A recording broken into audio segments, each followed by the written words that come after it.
अस्सलाम वालेकुम my dear students, my name is Hasan Raza. उम्मीद करता हूँ आप तमाम स्टूडेंट्स बखैर आफियत हैं। डियर स्टूडेंट्स, आज के इस लेक्चर में इस चैप्टर नंबर 17 के तमाम मल्टीपल चॉइस क्वेश्चंस आपके सामने रखे जाएंगे। मल्टीपल चॉइस क्वेश्चंस का मरहला बहुत इंपॉर्टेंट है, तो डियर स्टूडेंट्स बहुत ध्यान से, बहुत गौर से लेक्चर को सुनिएगा और राइट ऑप्शन तक ज़रूर पहुँचिएगा। तो चलिए स्टूडेंट्स, आज के लेक्चर को स्टार्ट करते हैं। माय डियर स्टूडेंट्स, ये रहा हमारे इस चैप्टर नंबर 17 का मल्टीपल चॉइस क्वेश्चंस का पोर्शन। आपके सामने इस वक्त स्क्रीन पर पहले दो मल्टीपल चॉइस क्वेश्चंस इस चैप्टर के शो हो रहे हैं। जो पहला क्वेश्चन है, चलिए पढ़ते हैं। क्वेश्चन नंबर 1, इन computer terminology information means. Computer की जुबान में इंफॉर्मेशन किसे कहते हैं? क्या होती है information? Any data is called as information, और raw data is called as information, processed data is called as information, और large data is called as information. Dear students, data और information में क्या फ़र्क है?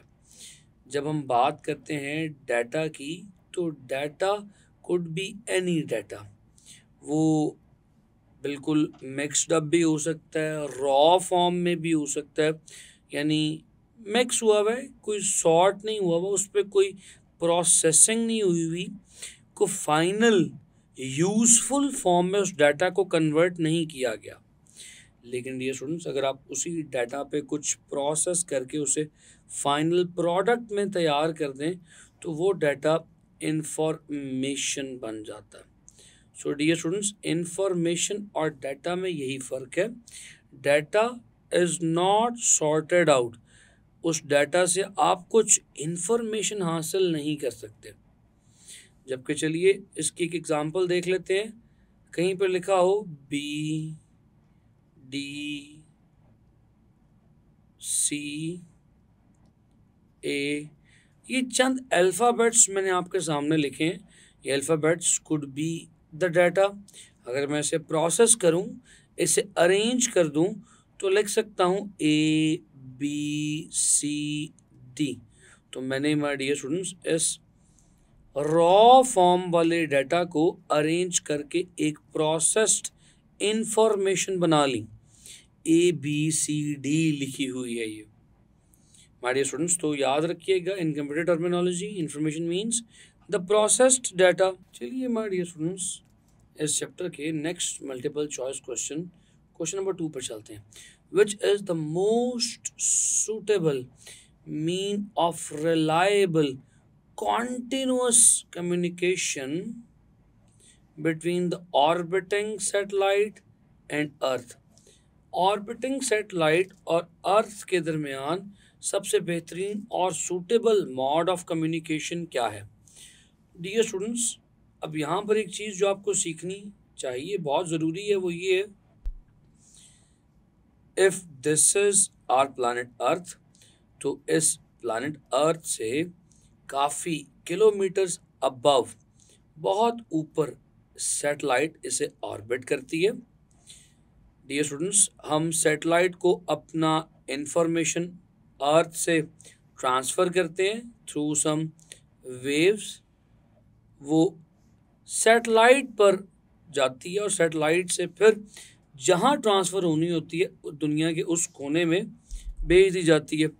सैटेलाइट से फिर जहाँ ट्रांसफ़र होनी होती है वो दुनिया के उस कोने में फिर भेज दी जाती है। सो फॉर एग्जांपल, इंफॉर्मेशन दुनिया के किसी इस कोने से उठी, सैटेलाइट तक गई, और सैटेलाइट ने फिर उसे दुनिया के उस पॉइंट पर भेज दिया जहाँ पर उसकी ज़रूरत थी, जहाँ पर उसने यूज़ होना था। माय डियर स्टूडेंट्स, अब बेहतरीन मैथड, बेहतरीन वेव्स कौन सी हैं इस कम्युनिकेशन के लिए? Are they the sound waves? क्या साउंड वेव्स के थ्रू कम्युनिकेशन हो सकती है? My dear students, the answer is no.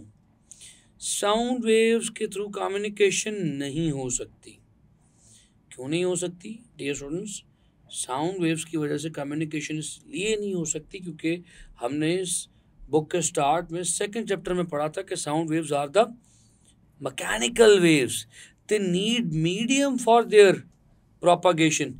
जबकि स्पेस में कोई मीडियम नहीं होता, स्पेस में वैक्यूम होता है।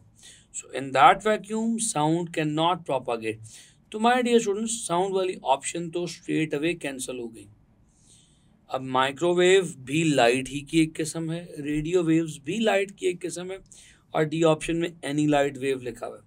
तो लाइट के साथ कम्युनिकेशन तो हो सकती है, लेकिन कौन सी लाइट? माय डियर स्टूडेंट्स एक सिंपल सा रूल फिर से याद रख लें, जो स्कैटरिंग है वेव की, scattering of the wave is inversely proportional to the wavelength.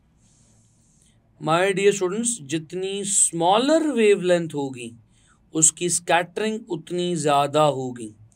Students smaller wavelength से क्या मुराद है और स्कैटरिंग से क्या मुराद है? अगर आप लेट्स से रेडियो और माइक्रोवेव्स को कंपेयर करें तो डियर स्टूडेंट्स रेडियो वेव्स की वेवलेंथ शॉर्टर देन माइक्रोवेव्स है। अब शॉर्टर वेवलेंथ पर स्कैटरिंग ज़्यादा होती है। What does this mean? Students scattering है कि जो वेव्स हैं वो छोटे छोटे पार्टिकल से टकरा कर बिखर जाती हैं। मिसाल के तौर पर डियर स्टूडेंट्स ये छोटे छोटे से पार्टिकल्स हैं, वेव्स आएंगी, आकर जब इन्हें टकराएंगी, टकरा के स्कैटर कर जाएंगी, बिखर जाएंगी, इससे इंफॉर्मेशन का लॉस हो जाएगा। लेकिन माय डियर स्टूडेंट्स इसके बरक्स अगर बिगर वेव्स होंगी then what will happen? Scattering का फिनोमेना नेग्लिजिबल हो जाएगा। ये देखिए ये वेव आई, टकराए बगैर चली गई, कोई स्कैटरिंग का फिनोमेना नहीं हुआ। तो इसीलिए हम वो वेव्स ट्रांसमिशन के लिए, डाटा ट्रांसमिशन के लिए, कम्युनिकेशन के लिए यूज़ करते हैं जिसकी वेवलेंथ ज़्यादा हो, ताकि स्कैटरिंग का फिनोमेना लीस्ट हो, कोई भी इंफॉर्मेशन लॉस ना हो। तो डियर स्टूडेंट्स फिर माइक्रोवेव का ऑप्शन चला गया, गलत हो गया, रूल आउट हो गया। तो अगर माइक्रोवेव रूल आउट हो गई तो फिर एनी लाइट वेव भी रूल आउट हो जाएगी। So the only correct option will be the radio waves. और जी हाँ, रेडियो वेव्स ही यूज़ की जाती हैं डाटा ट्रांसमिशन या continuous communication with the orbiting satellites के साथ। मूव ऑन करेंगे अगले मल्टीपल चॉइस क्वेश्चंस की तरफ। माय डियर स्टूडेंट्स ये रहे फर्दर 3 मल्टीपल चॉइस क्वेश्चंस इस चैप्टर के हमारी स्क्रीन पर। चलिए पढ़ते हैं। The question number 3 is the basic operations performed by a computer are. तो कौन से ऑपरेशंस कंप्यूटर कर सकता है डियर स्टूडेंट्स? हम जानते हैं हमारा कंप्यूटर लॉजिकल ऑपरेशंस भी कर सकता है। लॉजिकल ऑपरेशन से मुराद ये है जैसे दो क्वांटिटीज़ का कंपैरिजन, तो ये लॉजिकल ऑपरेशंस भी कर सकता है, प्लस ये अरिथमेटिक ऑपरेशंस भी कर सकता है। तो my dear students we will have the logical operations as well as the arithmetic operations done by the computer। तो ए ऑप्शन में सिर्फ अरिथमेटिक ऑपरेशन है तो दुरुस्त, लेकिन बात मुकम्मल नहीं है। तो डियर स्टूडेंट्स अगली ऑप्शंस पढ़ते हैं। Non arithmetic operations. Students non arithmetic operations का मतलब है अरिथमेटिक नहीं कर रहा, तो ये बात तो दुरुस्त नहीं है। ये अरिथमेटिक ऑपरेशंस करता है, अरिथमेटिक के साथ लॉजिकल भी करता है। तो ये कह देना कि ये नॉन अरिथमेटिक ऑपरेशंस करता है, ये बात लॉजिकली गलत हो जाएगी। चलिए सी ऑप्शन देखते हैं। लॉजिकल ऑपरेशंस, जी बिल्कुल लॉजिकल ऑपरेशंस तो करता है, लेकिन लॉजिकल के साथ साथ अरिथमेटिक ऑपरेशंस भी करता है। तो डियर स्टूडेंट्स ए और सी दोनों ऑप्शंस करेक्ट हमें दिखाई दे रही हैं। तो कौन सी लगाएं, ए लगाएं या सी लगाएं? स्टूडेंट्स डी ऑप्शन ज़रा देख लें। D option is both A and C. तो डियर स्टूडेंट्स डी ही करेक्ट ऑप्शन है, बोथ ए एंड सी दोनों दुरुस्त है। तो क्योंकि दोनों में अरिथमेटिक और लॉजिकल ऑपरेशंस मिलकर एक ही बात बन जाएगी कि कंप्यूटर अरिथमेटिक और लॉजिकल दोनों ऑपरेशंस कर सकता है, यानी arithmetic plus logical operations. Students चलिए अगले सवाल की जानिब। Question number 4 the brain of any computer system is. Brain से मुराद ये है कंप्यूटर सिस्टम का वो पार्ट जो कैलकुलेशन करने में मदद दे, यानी किसी भी कंप्यूटर का वो हिस्सा, वो पुर्जा जो सारे के सारे कंप्यूटर को कंट्रोल कर रहा हो। माय डियर स्टूडेंट्स, आप जानते हैं कंप्यूटर का वो हिस्सा जो कंप्यूटर को कंट्रोल करता है वो उसका प्रोसेसर या सीपीयू कहलाता है, उसे सेंट्रल प्रोसेसिंग यूनिट कहते हैं। तो माय डियर स्टूडेंट्स, ऑप्शंस पे आइए। मॉनिटर, नो, मॉनिटर कंप्यूटर की प्रोसेसिंग को कंट्रोल नहीं करता।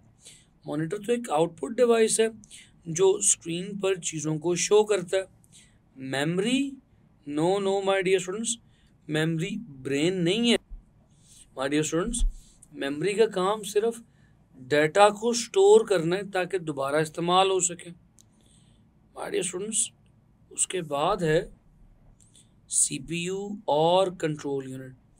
कंट्रोल यूनिट सीपीयू ही का एक पार्ट है। तो माय डियर स्टूडेंट्स, फिर हमारी करेक्ट ऑप्शन सीपीयू होगी। तो dear students, this is the fourth multiple choice question of this chapter. चलिए अब अगले मल्टीपल चॉइस क्वेश्चन फिफ्थ पे चलते हैं। विच of the following is not processing? Options में से कौन सी ऑप्शन प्रोसेसिंग नहीं है? स्टूडेंट्स, ऑप्शंस में से कौन सी ऑप्शन प्रोसेसिंग नहीं है बताने के लिए पहले आपको ये पता हो कि प्रोसेसिंग कहते किसे हैं। स्टूडेंट्स, प्रोसेसिंग का मतलब है कि डाटा पर कुछ प्रोसेस करके उसे इंफॉर्मेशन में कन्वर्ट किया जाए। आप यूँ समझ लीजिए, प्रोसेसिंग का मतलब अरेंजिंग हो सकता है, कैलकुलेशन हो सकता है, सॉर्टिंग आउट हो सकता है, यानी कोई ऐसा अमल जिससे आप इनपुट के डाटा को किसी अच्छे आउटपुट इंफॉर्मेशन में कन्वर्ट कर सके, वो प्रोसेस प्रोसेसिंग कहलाएगा। तो डियर स्टूडेंट्स, अरेंजिंग क्या प्रोसेसिंग नहीं है? अरेंज करना बिल्कुल प्रोसेसिंग है। अरेंज करना प्रोसेसिंग ही की एक टाइप है। तो पूछा ये जा रहा है इज नॉट प्रोसेसिंग। तो अरेंजिंग तो प्रोसेसिंग है, तो लिहाजा ये ऑप्शन दुरुस्त नहीं है। B, manipulating. स्टूडेंट्स, मैन्युपुलेटिंग किसे कहते हैं? इंग्लिश में मैन्युपुलेटिंग जो लफ्ज़ है इसका मतलब है उर्दू में अपनी मर्जी मुताबिक ढालना, अपनी मर्जी मुताबिक चेंज करना। तो ज़ाहिर है इसे भी प्रोसेसिंग ही कहेंगे, ये भी प्रोसेसिंग ही की कैटेगरी में आएगा। तो बी ऑप्शन भी दुरुस्त नहीं है। Dear student, C option is calculating.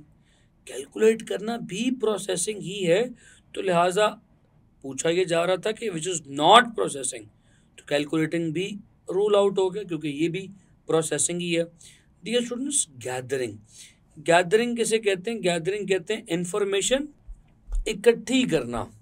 So gathering बिल्कुल भी किसी सूरत प्रोसेसिंग में नहीं आती। इंफॉर्मेशन इकट्ठे करने के अमल को प्रोसेसिंग नहीं कहा जा सकता। तो माय डियर स्टूडेंट्स, फिर डी ऑप्शन ही दुरुस्त है। Gathering is not the form of processing. Dear students, ये तो था हमारा फिफ्थ मल्टीपल चॉइस क्वेश्चन। चलिए अगले मल्टीपल चॉइस क्वेश्चंस की तरफ। माय डियर स्टूडेंट्स, अब रहे ये finally last two multiple choice question इस चैप्टर नंबर 17 के आपकी स्क्रीन पर। डियर स्टूडेंट्स, क्वेश्चन नंबर 6 कुछ इस तरह से है। From which of the following we can get the information almost about everything? इनमें से ऐसी कौन सी चीज़ है, ऑप्शंस में से ऐसी कौन सी चीज़ है जहाँ से हम हर किस्म की इंफॉर्मेशन को हासिल कर सकते हैं? बुक से, टीचर से, कंप्यूटर से या इंटरनेट से? माय डियर स्टूडेंट, क्या बुक से हर किस्म की इंफॉर्मेशन को हासिल किया जा सकता है? एक बुक पॉसिबली एक टॉपिक पर हो सकती है। फॉर एग्जांपल, अगर एक कुकिंग की बुक है तो आप उससे सिर्फ कुकिंग की इंफॉर्मेशन यानी खाना पकाने की इंफॉर्मेशन ही हासिल कर सकते हैं। उससे आप अपने सब्जेक्ट की, for example physics, chemistry, math की इंफॉर्मेशन हासिल नहीं कर सकते। और अगर एक फिज़िक्स, केमिस्ट्री या मैथ की बुक है, उससे कुकिंग की इंफॉर्मेशन हासिल नहीं कर सकते। तो बुक्स एक ख़ास रेलेवेंट इंफॉर्मेशन प्रोवाइड करने के लिए तो अच्छी हैं, मगर हर तरह की इंफॉर्मेशन प्रोवाइड नहीं कर सकती। तो लिहाजा dear students A is not the correct option. इसी तरह से dear students B teacher. Students एक टीचर से भी एक ही सब्जेक्ट के मुतालिक एक्सपर्ट राय तो मिल सकती है, मगर एक टीचर से हर चीज़ की इंफॉर्मेशन नहीं मिल सकती। फॉर एग्ज़ाम्पल, अगर एक फिज़िक्स के टीचर के पास आप जाएं तो मुमकिन है उससे फिज़िक्स के बारे में आप मैक्सिमम इंफॉर्मेशन हासिल कर लें, लेकिन उस फिज़िक्स के टीचर से हिस्ट्री की या केमिस्ट्री की या बायोलॉजी की इंफॉर्मेशन हासिल करना मुश्किल है। इसी तरह से अगर एक इस्लामियत के टीचर के पास आप जाएं तो उससे मैथमेटिक्स की इंफॉर्मेशन या राय लेना थोड़ा सा मुश्किल हो जाएगा। इसीलिए एक टीचर से भी हर किस्म की इंफॉर्मेशन हासिल नहीं की जा सकती। My dear student C option is computer. तो बी तो क्रॉस हो गया, अब सी पर आते हैं। कंप्यूटर के बारे में क्या ख्याल है? क्या कंप्यूटर से हम इंफॉर्मेशन ले सकते हैं? माय डियर स्टूडेंट्स, कंप्यूटर एक प्रोसेसिंग डिवाइस है। कंप्यूटर से हम इंफॉर्मेशन ले नहीं सकते। कंप्यूटर एक डाटा को प्रोसेस करके एक इंफॉर्मेशन में कन्वर्ट ज़रूर कर सकता है, but we can not get any information from the computer because computer is a processing device. तो सी ऑप्शन भी रूल आउट हो गई। Let's talk about D. Dear students, what is internet? Internet is the connection of so many devices. इसमें computers, telephones, mobiles एक दूसरे के साथ एक नेटवर्क की सूरत में कनेक्टेड है। यानी इसमें हम सब कंप्यूटर्स अपनी अपनी इंफॉर्मेशन शेयर कर सकते हैं। तो माय डियर स्टूडेंट्स, यहाँ पर हर किस्म की इंफॉर्मेशन अवेलेबल होती है। आप हर किस्म की इंफॉर्मेशन इंटरनेट के थ्रू हासिल कर सकते हैं। अगर आप कुकिंग के हवाले से कुछ सीखना चाह रहे हैं तो वो इन्फॉर्मेशन भी आपको इंटरनेट पर मिल जाएगी। अगर आप साइंसेस में फ़िज़िक्स, केमिस्ट्री, मैथ, बायो की कोई बात सीखना चाह रहे हैं तो वो इन्फॉर्मेशन भी आपको कंप्यूटर पे मिल जाएगी। इसके अलावा अगर आप और भी कोई चीज़ सीखना, समझना चाह रहे हैं या एंटरटेनमेंट के लिए कुछ देखना चाह रहे हैं तो वो सब कुछ आपको इंटरनेट पर अवेलेबल हो सकता है। सो डियर स्टूडेंट्स, इसी बात पर internet is going to be the correct option. तो डी इज राइट वन। चलिए अगले सवाल की जानिब चलते हैं। Question number 7, what does the term email stands for? Dear students, email का क्या मतलब है? ई। आजकल मॉडर्न दुनिया में डिजिटलाइजेशन की वजह से हर चीज़ इलेक्ट्रॉनिकली या डिजिटली हो सकती है। जैसे आपने लफ्ज़ सुना होगा ई चालान, जिसे इलेक्ट्रॉनिक चालान कहते हैं। ऑनलाइन ही आप उसे पे भी कर सकते हैं, देख भी सकते हैं। इसी तरह ईमेल, मेल पैगाम को कह सकते हैं। ईमेल इज़ इलेक्ट्रॉनिक मेल, यानी जिसे आप किसी ख़त के ज़रिए नहीं भेज रहे, जिसे आप थ्रू इंटरनेट एक कंप्यूटर से दूसरे कंप्यूटर तक ट्रांसफ़र कर रहे हैं। तो dear students, email is the electronic mail. चलिए बाकी ऑप्शंस देखते हैं क्या क्या मौजूद हैं। A is emergency mail. No, it is not the emergency mail, so this is not the correct option. A नहीं है। Dear students, B is electronic mail. बाकियों को भी देख लेते हैं। C is extra mail. No, it is not the extra mail. D external mail. No, it is not external mail, so it is the electronic mail. My dear students, ये हमारे multiple choice questions का हिस्सा इस 17th chapter के लिए ख़त्म हो गया। My dear students, मैं उम्मीद करता हूँ कि तमाम डिस्कस किए जाने वाले मल्टीपल चॉइस क्वेश्चंस आपने समझे हैं। अपना बेइंतहा ख्याल रखिए। सी यू नेक्स्ट टाइम। खुदा हाफिज़।